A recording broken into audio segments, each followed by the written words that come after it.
Yami mami murugi Of course mwenye. we don't respond. Mimi wacha nikwambie nita respond. Mm-hmm. Mimi, I'm not those people who say, oh, silence is golden. Golden for who? When I want to Sure. be heard, I'll say what I want to say. I'll speak my mind. I live my life the realest and unapologetically, and I'll say what I want to say. Whether you don't like it or you don't like, I don't care. Oh But I'll yeah. tell my side of the story. Oh yeah, sure. Because What's up, everybody? Of course, it's your girl Jackie Diva, Nanya Tumbili, TIV, and guys, I'm here, of course, with Vicky Vikida, and guess who? Nas Judy. Hi. none other than me. Uh huh. Thank you for You're hosting looking me. good. Thank you so much. Sitting in. Have you enjoyed show like me? Sorry? The show was amazing. Oh, the show. Yeah. Maybe what did you love about the show? Let me tell you, I think Kenyans were so talented. I have gone to concerts in America, and if I compare the concerts in America and the concerts here, Yeah. we are like 10 over 10 minus nothing. Oh my Like god. Crazy Kena is just a one. Like there was nothing. You know, like there you have like what you loved about the show and Yeah. what you didn't like. Yeah. I absolutely have nothing that I didn't like about the show. Sure. I have like everything that I don't know if you guys captured me like Yeah, shouting on top yeah, of I my have. car. I have the clip. This show was amazing from the Uh-huh. way it was displayed from the word go to the end. We were just shouting and shouting and shouting and enjoying. I loved it. Yeah, maybe apart from Crazy Kena, which other content creator alikunice pale you shouted? Vile niliona pia wame collaborate with Flaco Uh-huh. because he's my other favorite content creator. And then nikaona wame incorporate Bien. Oh my god, that was like icing on the cake. Yeah. Uliona hiyo part ya Bien? Yeah, I saw it. As the bishop. I was hiyo time ndio nilipoteza sasa sauti yangu kabisa. Uh-huh. Like the way they collaborated, Flaco, Kena, Awinja, like you know the top people in the country that make us happy. Yeah. You know sometimes you're growing through your depressive phases and then you just log in Instagram and then you come across the content ya Awinja, ya Kena, ya Flaco, yeah. and then now they collaborated all of them together. Yeah. That was like amazing. Actually, amazing is understatement. What is the other word that we can use? People help me. I don't have a word so You far. know me, I come from the village Kariandusi, so probably there's a word to describe what the night was like. I yeah. enjoyed. And apart from that, Nas Judy, we know from the title Nas Judy, we all know that there are many Kenyans looking for the greener pastures in the US. Maybe you can tell us, how did you get yours? And so far, imekuwaje? Because I know it's not easy. It's not easy, by the way. Like my settling in America was not, you know, by the time you live in Kenya, you're always expecting by the time you land, it's just gonna be soft life from the word go. Like you land and you start just having your dollars right away. Yeah, sure. That's not the case. I have had my struggles, my challenges before I got my breakthrough. It was not easy. I don't know. It, of course, this setup is not the best setup for me to explain what were my like challenges and my struggles that I went through. But I can tell you it's not easy, but it's worth it at the end because my breakthrough has been one of the best, biggest breakthrough I've ever had in my life. Like saizi yani nasema, hey, Mungu Baba, oh, barikiwa na uendelee kuniletea hizi baraka. Yeah. So for I how can long? tell you, sometimes you'll go through the challenges and you feel like, oh my god, this is not what I expected of America. Mpaka unasikia nika you want to come back to Kenya because sometimes with the Kenyan backbone when you're going through struggles is better than when you're in the American and going through struggles. But at the end of the day, once you make it, baby, ask me about it. So maybe for how long? Driving. Oh, for how long are you in Kenya? I'm gonna be here until the 15th of January. Oh, that's nice. And the other day we saw on your Instagram stories, you are like, maybe when you're growing up about your booty, your mama was like, where did you find it? Tisi Hagayam Jaluo, so many things. Yeah, have you ever experienced body shaming? Okay, you know, in primary, sometimes the boys are brutal or the primary girls are brutal. So when you have like big booty for them, it was never like the way Instagram make it look like having a big booty is like a big deal or like it's gonna make you become makeable or something. When you're in primary and you have a big booty, it's kind of it's like you're fat. It's not like they don't see it like the way we see it on Instagram. So growing up, nilikuwa na feel like they used to make me feel like having a big booty is like you're fat. Because me, I've always been slim upper body slim and lower body thick. But for them, they never used to see it as a body that is attractive. So Oh, they yeah, used to sure. make me feel like I'm fat, but I wasn't fat. I was just a slim thick baby. Yeah. So hapo ndo ikanifanya kidogo nikaanza kusikia ai me I want to reduce this booty. Ai nikaingia Instagram my friend. Nikapata mpaka watu wanapaka cream ndio wapate booty like mine. Excuse Yeah, me. and that is natural. Embrace it because it's natural and nice and it makes me oh Oh yeah. Of course, people at times call you socialite, and people are saying mixing nursing and being a socialite is oh a they hard say thing. that? Yeah, they say that. Okay, one thing about me, I came to realize ukifuata comment sections of blogs utakufa. So me I never read the comments. So I don't know what people say. Oh, yeah, sure. But if that's what they say, for some people, you know, I try to balance. Oh, yeah. For some people, they're following me because of my nursing journey and they learn a lot from it. For some people, they're following because of my lifestyle of like how I live my life as a nurse in America or just like a lady in the America sometimes. Yani kwa mavazi, kwa vile tu naishi maisha yangu mzuri. Because sometimes I have my struggles that I show and sometimes I have my highs that I show. I'm not the person that I wait for my highs that I can show. Me, I show even my low moments. I show my embarrassing moments, you know. Yeah.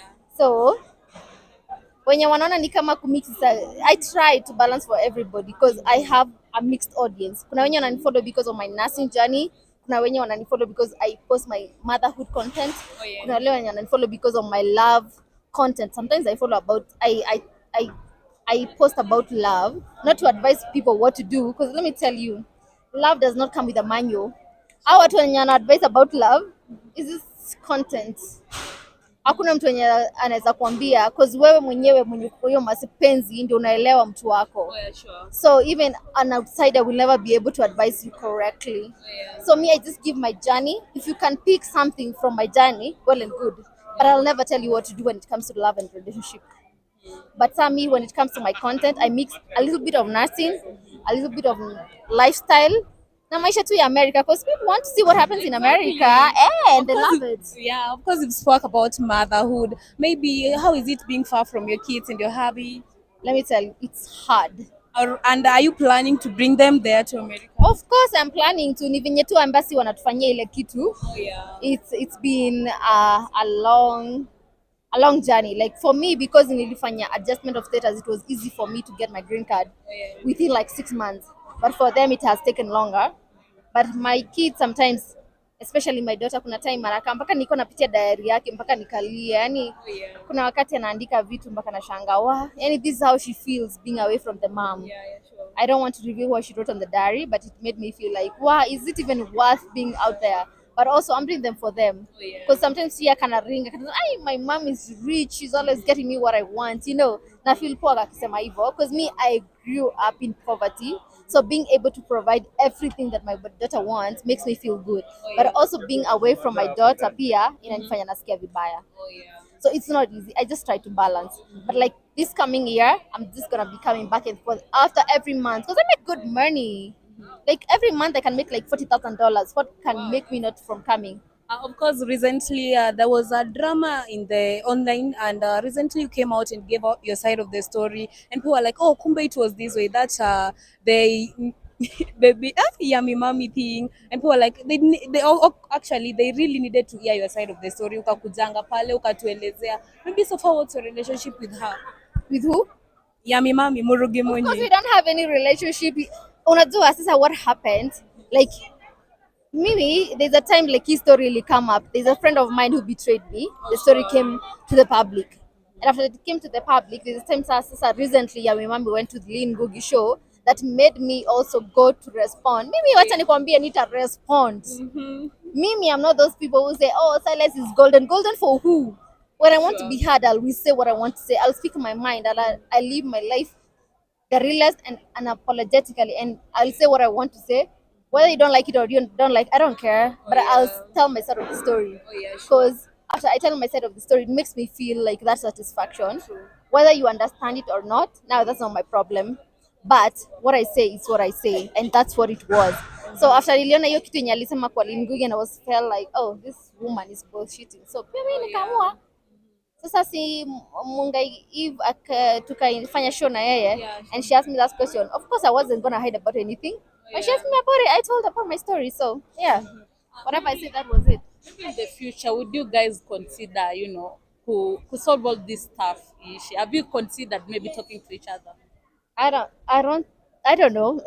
I don't think that's something she would consider on myself because it's not even something we think about. Because unajua nyinyi in the public ndio mnapenda ku obsess about it. Yeah. Because even the times I respond is the time that public brings about it. Si ati ni kitu nakaa hivi nafikiria day and night. Oh, no, I don't. I don't even follow her content. Content yake naiona saa zingine when it comes up the blog. But for some reason people usually feel like nikirepost like a quote maybe na follow mtu mwenye namfollow and then amerepost from her page, unapata maybe amerepost na mimi nikaona and then something I like nikirepost and then people start making it about me and her. So it's not like we're both obsessed with. I don't think she follows me under the okay. She's known for creating pseudos, but I don't have a pseudo myself. So I don't follow her anywhere. Content yake naiona saa zingine ikicome up kwa blog and I don't even dwell in it. Naiona tu kwa oh okay, she was posted for this and I just swipe and that's it. Maybe as you wind up, speak to your Kenyan fans. About what? But maybe before Kenyan fans, how do you feel about bloggers posting, especially Edgar Obare? Penda. Edgar jamani, wacha nikwambie, at some point I used to like Edgar. Oh yeah. But sasa Edgar sijui ameandika watu wengine ni kama wananionea sana cause mpaka saa zingine wanaandika vitu ambazo si true. Yeah, Like the sure. recent story that they wrote, it wasn't true, and actually that's a point where I unfollowed them because I used to follow them. I used to like their stories, but sasa nikafeel Edgar is not the same Edgar who used to be very authentic and used to post stories after ameku DM na ka confirm what he's posting is actually true. So when I feel like he's just posting and like kama hiyo the recent story me ni affect in a negative way. The cheating allegation. Yeah, and it wasn't true because it was my roommate, but vile aliweka ikakaa ni kama it's so believable and until now there are people who feel like it's true. So naona hiyo inaniharibia reputation, it's not a good thing. Yeah.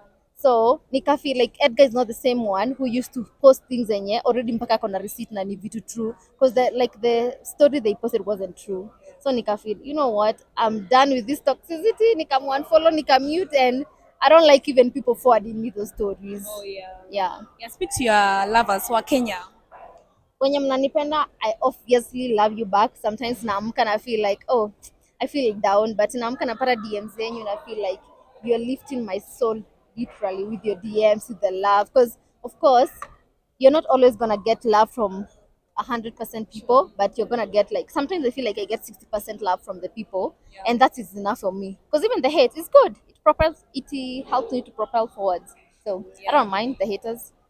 Thank you so much for your time. Of course, enjoy your stay in Kenya. Yeah, till next time, guys. Bye bye.